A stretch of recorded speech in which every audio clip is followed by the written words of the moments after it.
data security itu menjadi penting, dan inilah yang diperlukan protokol yang kuat untuk melindungi data dalam transaksi.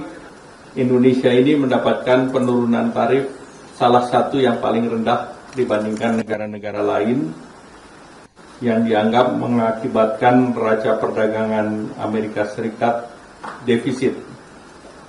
Indonesia turun tarifnya dari 32% menjadi 19%, atau turun 13 poin.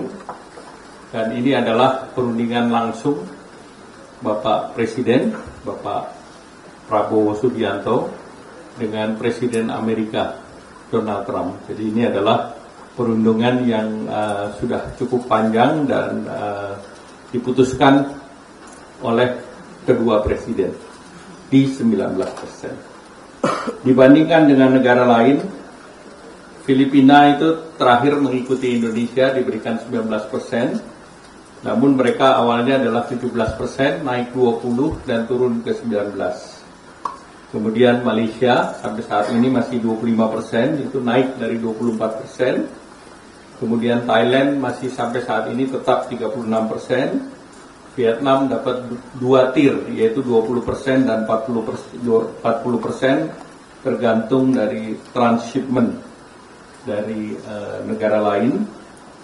Kemudian yang perlu kita lihat juga produsen negara-negara yang menjadi pesaing Indonesia, khususnya menjadi salah satu andalan dari ekspor kita kan adalah tekstil, produk tekstil, apparel dan sepatu. Nah, negara produsen lain adalah Bangladesh. Ini dikenakan 35% dari 37%. Kemudian Pakistan tetap 29% dan India sampai saat sekarang masih tetap 27%. Nah, waktu perundingan tinggal 1 minggu dan Amerika baru hari ini mengumumkan dengan Jepang, di mana Jepang diberikan tarif 15%, dan investasi yang dilakukan Jepang di Amerika itu 550 billion. Jadi berbagai kegiatan mulai dari power, energi, kemudian juga pharmaceutical, dan seluruhnya dibiayai oleh pemerintah Jepang. Nah, kemudian terkait dengan joint statement Indonesia dan Amerika Serikat, Amerika Serikat sudah mengumumkan joint statement pada tanggal 22 Juli yang lalu, dan joint statement itu adalah intisari daripada joint statement yang sudah disepakati oleh dua pihak.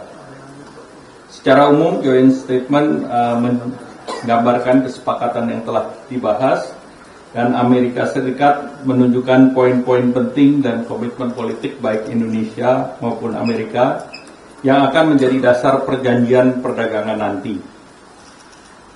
Nah, tentu akan dilanjutkan dengan pembahasan lanjutan yang menyangkut kepentingan kedua negara. Perundingan masih akan terus berlangsung untuk bicara detail teknis, karena masih ada beberapa kepentingan yang dijanjikan dan akan ditindaklanjuti, yaitu terkait dengan beberapa pokok, yaitu Indonesia akan diberikan juga tarif yang lebih rendah 19% untuk beberapa komoditas. Nah, yang dikatakan adalah komoditas sumber daya alam yang tidak diproduksi oleh Amerika Serikat, seperti kelapa sawit, kopi, kakao, produk agro, dan juga produk mineral lainnya, termasuk juga komponen pesawat terbang dan juga komponen daripada produk industri di kawasan industri tertentu, seperti di Free Trade Zone. Jadi itu sedang dalam pembahasan, dan itu dimungkinkan lebih dari 19%, lebih rendah dari 19%, dan dimungkinkan mendekati 0%. Seperti kita ketahui bersama bahwa Amerika juga melihat bahwa Eropa memberikan kita CPO 0% dalam EU SEPA. Jadi beberapa itu menjadi benchmark. Kemudian kalau terkait dengan data pribadi, itu sebetulnya beberapa data pribadi kan sebetulnya merupakan praktek dari masyarakat pada saat daftar di Google, di Bing, melakukan e-commerce dan yang lain.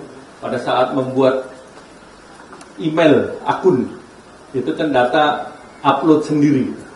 Dan data-data gini tentu ini data pribadi, dan bagi kesepakatan Indonesia dan Amerika adalah membuat protokol untuk itu.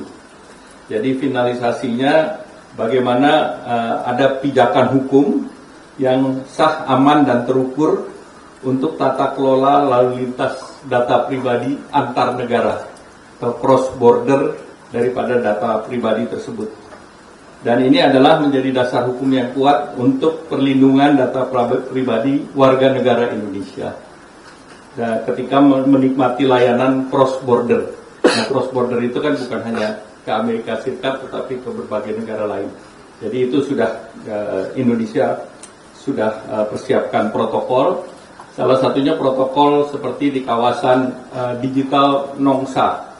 Di kawasan digital Nongsa dipersyaratkan security-nya itu bukan hanya security daripada segi digital, tetapi juga security physical.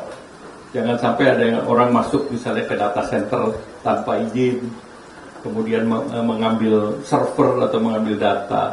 Demikian pula keamanan kabelnya sendiri. Kabelnya berada dalam standar tertentu, sehingga orang nggak bisa tapping terhadap kabel tersebut. Jadi ini beberapa security yang dilakukan di sektor digital, dan tentu selama ini kalau bertransaksi menggunakan digital seperti Mastercard, Visa Card, itu data pun antar satu negara dan negara lain dipertukarkan. Sehingga data security itu menjadi penting, dan inilah yang diperlukan protokol yang kuat untuk melindungi data dalam transaksi, baik itu digunakan melalui cloud computing maupun kedepannya akan semakin banyak lagi penggunaan AI, karena AI adalah data mining atau scrolling dari seluruh data-data yang ada di digital. Nah, kemudian data tersebut tentu terus diawasi oleh otoritas Indonesia yang juga berdasarkan kehati-hatian dan berdasarkan hukum nasional tentang perlindungan data pribadi. Nah, pemerintah memastikan bahwa data ini dilakukan dalam kerangka yang secure, reliable, dan data governance. Dan untuk itu sudah 12 perusahaan Amerika Serikat mendirikan data center di Indonesia. Jadi artinya mereka juga sudah comply dengan regulasi yang diminta oleh Indonesia, yaitu mulai dari AWS, Amazon Web Service, itu ada di Jawa Barat, kemudian Microsoft juga sudah ada, Equinix itu di Jakarta juga sudah ada, itu untuk colocation, ada Edge Connect di Jawa Barat, Oracle sedang bicara di Batam, itu juga sekarang kolokasi di Day One, tetapi mereka akan ekspansi yang mereplikasi yang ada di Johor. Jadi mereka menargetkan investasi bisa sampai dengan 6 miliar dolar. Kemudian juga terkait dengan kolokasi bersama digital infrastructure, Google Cloud dengan data center, Wowrek di Jakarta, kemudian ada Cloudflare, kemudian Braze, adapun Anaplan Unlimited, ini seluruhnya bekerja sama dengan AWS. Bahkan kalau kita lihat di Nongsa Digital Park itu sudah ada AI data center, itu GDS.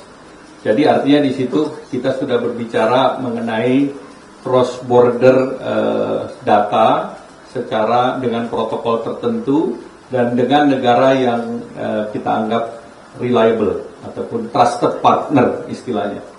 Dan ASEAN sudah mendorong yang namanya DEFA, Digital Economic Framework Agreement.